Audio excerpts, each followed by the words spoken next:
En el mundo, y tanto en el sector público y privado, existe una enorme preocupación por el desarrollo y la generación de combustibles verdes. En la Argentina, gracias a su diversidad climática y a su extensión, posee un enorme potencial para liderar la generación de estos biocombustibles tan avanzados y que no compiten con los alimentos. Y fue justamente en el Congreso de APRESID donde pudimos conocer bien de cerca la visión, el trabajo y las nuevas plataformas que ya se están desarrollando en nuestro país. El Congreso de APRESID es una excelente oportunidad para difundir no solo nuevas formas de producción de cultivos, sino también actividades derivadas de la producción agropecuaria. En este sentido, la ingeniería metabólica se plantea utilizar bacterias como bioreactores para la producción de bioenergías, que es un área de trabajo con enorme proyección que está dando sus primeros pasos. Es aprovechar cualquier residuo, cualquier lignocelulosa que pueda ser transformable en azúcares que puedan ser fermentados, destilados y producir un bioetanol o bioplásticos, en definitiva, en esa cadena. La tecnología se conoce, el desafío es tratar de encontrar una forma que sea a un costo competitivo con los biocombustibles de primera generación. Ese es el gran desafío. Hoy en día esos cócteles enzimáticos que degradan distintos residuos agrícolas porque no hay una sola enzima universal que transforma todo, sino que tenemos que encontrar un cóctel que son varias enzimas en diferentes proporciones, una que pueden trabajar en el bagazo o en los residuos agrícolas de caña de azúcar, otros que pueden trabajar en los residuos forestales, otros que pueden trabajar en los residuos agrícolas tradicionales. Ese es el desafío que tenemos y de tratar de encontrar una forma rentable y económica y que sea no a nivel industrial, no a través de un reactor químico como hoy en día se produce. En realidad en Argentina y en pocos lugares del mundo casi no se están aprovechando los cultivos para hacer segunda generación. La diferencia entre segunda generación y primera generación es que en primera directamente se utilizan los azúcares que ya tienen libres el cultivo. Por ejemplo, el almidón del maíz, que se libera el azúcar del almidón, o en la caña, directamente el azúcar de la caña. Con eso se fermenta y se obtiene alcohol de primera. ¿Qué llamamos de segunda generación? Que el bagazo, la celulosa, la hemicelulosa, que no tienen azúcares fermentables por bacterias, se transformen en algo que las bacterias pueden fermentar. Las levaduras son prácticamente las que generan el alcohol. Entonces, alcohol de segunda es eso, es aprovechar todo el bagazo, toda la hemicelulosa, ya sea de un cultivo normal o de un resto forestal para hacer alcohol o otro biocombustible. Bioreactor, como le llamamos a la semilla en definitiva, es tratar de obtener entre un 2 y un 5% de lo que produce una semilla tradicionalmente, porque por ejemplo en el cártamo se sigue obteniendo la misma cantidad de aceite y la misma cantidad de proteína o de ácidos grasos de acuerdo al destino que le hagas. Solamente te aparece como un subproducto con ningún costo adicional. O sea, produje la planta de cártamo para el fin tradicional que iba a producir y entre un 2 y un 5% es lo que estamos buscando que nos aporte y obtengamos esa enzima. ¿Y cómo es el funcionamiento de modificación de bacterias en la ingeniería metabólica en todo el proceso de obtención de un biocombustible? Acá en la ingeniería metabólica lo que hacemos es modificar bacterias para que utilicen materias primas baratas y generen moléculas de alto valor, ya sea un biodiesel, un plástico, un pesticida. Las ventajas es que todo lo que la bacteria genera generalmente es biodegradable, es sustentable, porque lo hacemos a partir de una fuente de carbono que sea renovable. Por ejemplo, nosotros estamos apuntando mucho a todo lo que es el subproducto de la industria del biodiesel, que genera una gran cantidad de glicerina que no tiene un mercado valioso.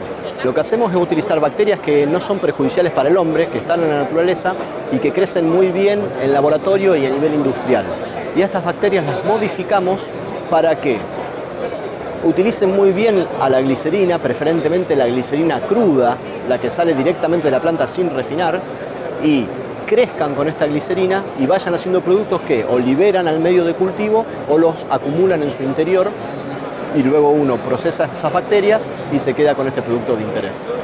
Para esto lo que hacemos es habitualmente incorporarle genes nuevos que la bacteria no tiene, de forma de incorporarle funciones, reacciones, rutas metabólicas nuevas que sean lo más efectivas posibles. Por un lado se le incorporan genes nuevos y por otro lado se eliminan genes que compitan. Por ejemplo, si yo quiero producir un biocombustible y la bacteria utiliza el ácido graso, que es parte del biocombustible, para sus membranas, trato de que la menor cantidad vaya a membranas y la mayor cantidad se vaya a biocombustible. Para eso disminuyo el metabolismo normal de la bacteria para hacer membranas y entonces aumento el flujo de carbono que se va a biocombustible. Analía Acosta describe el rol que tienen los productores en esta cadena como proveedores de la materia prima y generadores de valor. Necesitamos productores que sean capaces a futuro de poder originar esas semillas de cártamo, en el caso del cártamo, y que nos den esas enzimas. Necesitamos los productores que nos van a dar esa materia prima. Necesitamos capitales de distintas índoles, porque no solamente nosotros, como YPF me refiero, es como que nos vemos, o tradicionalmente te ven en la última eslabón de la cadena, pero en realidad ninguno de esos productores podría ser capaz ni de producir la semilla de cártamo, ni de producir el residuo agrícola, si no usa fertilizantes, si no usa combustible para producirlo, si no usa energía, todo lo que también YPF provee a ese sector. Es un agregado de valor en donde todos vamos aportando, mejorando los productos y los insumos que le damos, como para que después esa otra especialidad que nosotros no tenemos y que la puede tener un Bioceres, complete el círculo virtuoso. ¿Y qué países pueden sustituir parte de su demanda de la matriz energética de combustibles por medio de la implementación de todo este sistema? Lo que decimos es que tenemos un potencial tan grande de residuos que podríamos llegar a ser capaces de transformarlo y a utilizar el 100%, cubrir toda la matriz energética que tenemos que tendríamos en el país. Eso no va a ser posible todavía, a menos que modificáramos toda la flota de vehículos, que tuviéramos vehículos flexifuel como tiene parte Brasil, pero es un camino.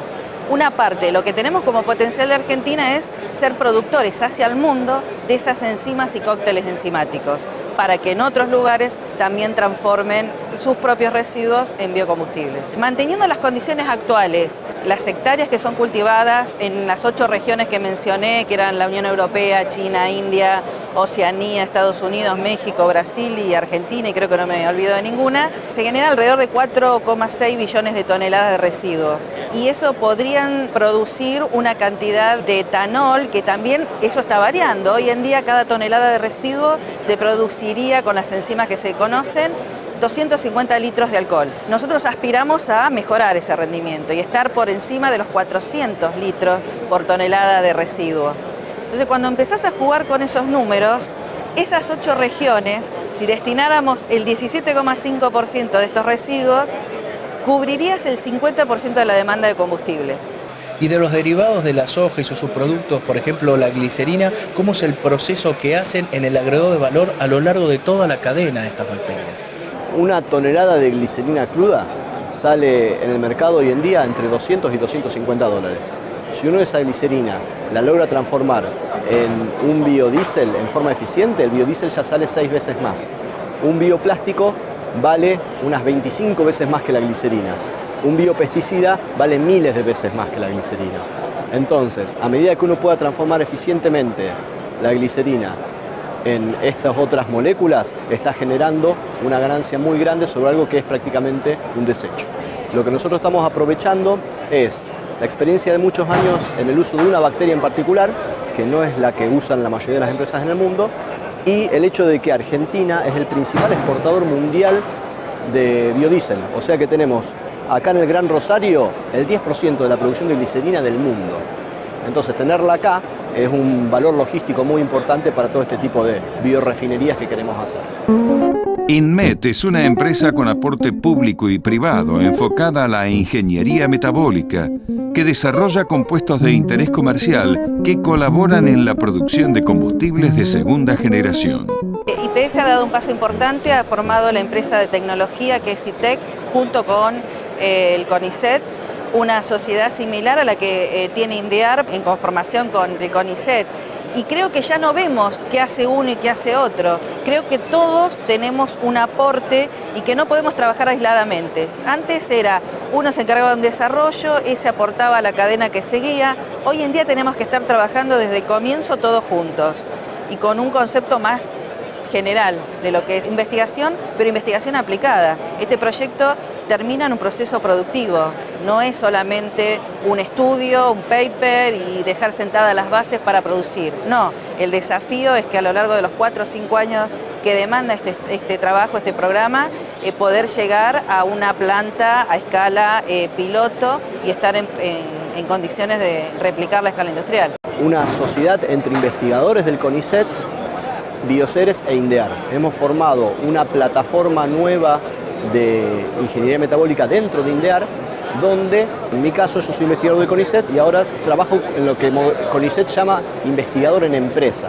O sea, CONICET formó a este investigador entra a trabajar en una empresa, entonces CONICET luego recibe regalías por todo lo que el investigador en la empresa haya realizado.